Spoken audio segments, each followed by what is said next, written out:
Hi friends, welcome back to my channel. ఈరోజు recipe వచ్చేసి chicken పచ్చడి అండి. ఈ చికెన్ పచ్చడిని నా స్టైల్లో మీరు ఇలా చేశారు అంటే 2 నుంచి 3 నెలల పాటు నిల్వ ఉంటుందండి. కొంచెం స్పైసీగా చాలా అంటే చాలా బాగుంటుందండి. ఈ చికెన్ పచ్చడిని ఎలా తయారు చేయాలో చూద్దామా?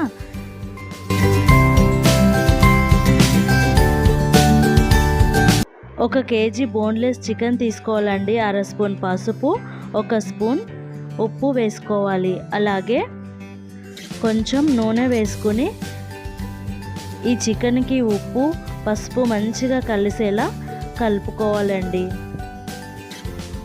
ఇలా కలిపిన చికెన్ని ఒక 1 అవర్ పాటు మనము పక్కన పెట్టుకోవాలి. ఒక 1 అవర్ తర్వాత స్టవ్ పై ఒక కడాయి పెట్టుకుని ఈ చికెన్ వేసుకోవాలి. మంటని మీడియం ఫ్లేమ్లో పెట్టుకుని ఒక 2-3 నిమిషాల తర్వాత ఈ చికెన్ నుండి వాటర్ బయటకు వస్తుందండి. ఈ వాటర్లో చికెన్ మంచిగా ఉడుకుతుందండి. ఒక 5 నిమిషాల తర్వాత ఈ వాటర్ పోయి డ్రైగా అయినప్పుడు మనము స్టవ్ ఆఫ్ చేసుకొని ఈ కడాయిని పక్కన పెట్టుకోవాలి.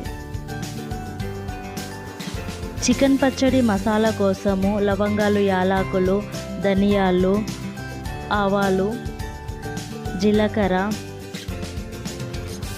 కొంచెం మెంతులు, అలాగే చెక్క వేసుకుని మంచిగా ఫ్రై చేసుకోవాలి.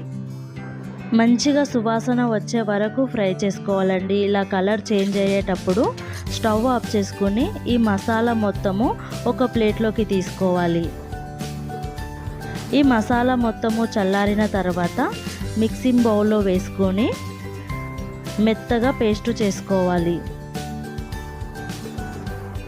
ఇలా పౌడర్ చేసుకున్న ఈ మసాలాని మనం తీసి పక్కన పెట్టుకోవాలి. ఒక కడాయి పెట్టుకొని ఆయిల్ వేసుకోవాలి. ఈ పచ్చడి కోసము నేను పల్లి ఆయిల్ను వేసుకుంటున్నానండి. మనం ఉడికించి పెట్టుకున్న ఈ చికెన్ పీసెస్ని వేసుకోవాలి. ఈ చికెన్ పీసెస్ ఫ్రై అవ్వడానికి మాత్రం చాలా టైం పడుతుందండి. ఓపికతో మనము ఈ చికెన్ పీసెస్ని ఫ్రై చేసుకోవాలండి. ఈ పచ్చడిలో పల్లి ఆయిల్ వేసుకుంటే మంచి టేస్ట్ వస్తుందండి. ఒక 7-8 నిమిషాల తర్వాత చికెన్ మంచి కలర్ రావడం స్టార్ట్ అయిందండి. ఇలా మంచిగా కలర్ వచ్చిన తర్వాత ఈ చికెన్ పీసెస్ను తీసుకుని ఒక ప్లేట్లో పెట్టుకోవాలి. ఇదే ఆయిల్లో మనం అల్లం ఎల్లిగడ్డ పేస్ట్ వేసుకోవాలండి. మనం ఇంట్లోనే చేసిన ఈ అల్లం ఎల్లిగడ్డ పేస్ట్ అయితే చాలా బాగుంటుంది. మార్కెట్లో కొన్న అల్లం ఎల్లిగడ్డ పేస్టుతో చేసే పచ్చడి అంత రుచిగా రాదండి. ఈ అల్లం ఎల్లిగడ్డ పేస్ట్ మంచిగా ఫ్రై అయిన తర్వాత మనం ముందుగా ఫ్రై చేసి పెట్టుకున్న చికెన్ పీసెస్ని వేసుకోవాలి. 1/2 కప్పు ఉప్పు వేసుకోవాలి. అలాగే మనం ముందుగా మిక్సీ పట్టుకున్న ఈ మసాలా పౌడర్ వేసుకోవాలి. 1 కప్పు ఉప్పు వేసుకుని ఈ మసాలా మొత్తం ఈ చికెన్ పీసెస్కి పట్టేలా కలుపుకోవాలి. మనం రెగ్యులర్గా వాడే ఉప్పులో అయోడిన్ ఉంటుంది కదండి, పచ్చడి త్వరగా ఖరాబ్ అవుతుందండి.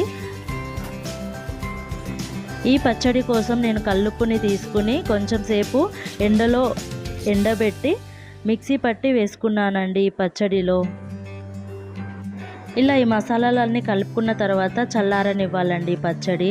ఇలా పూర్తిగా చల్లారిన తర్వాత ఒక 4 నిమ్మకాయల నుంచి తీసిన నిమ్మరసాన్ని వేసుకోవాలి.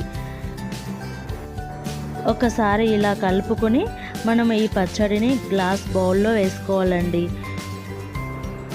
ఇలా చేసిన ఈ పచ్చడిలో తడి స్పూన్స్, తడి చేతులు తగలకుండా ఉంటే మాత్రం కనీసం 2 నెలల నుంచి 3 నెలల పాటు నిల్వ ఉంటుందండి ఈ పచ్చడి. ఈ చికెన్ పచ్చడిని మూత పెట్టి ఒక 2 రోజుల పాటు నిల్వ ఉంచిన తర్వాత ఒక బౌల్లోకి తీసుకుని వేడి వేడి అన్నంలో ఈ చికెన్ పచ్చడి వేసుకుని తింటే చాలా బాగుంటుందండి. 2 రోజుల తర్వాత ఈ చికెన్ పీసెస్కి నిమ్మరసం పట్టి పుల్ల పుల్లగా కమ్మకమ్మగా ఎంత బాగుంటుందంటే చాలా బాగుంటుందండి. నా వీడియో మీకు నచ్చినట్టయితే లైక్ చేయండి, షేర్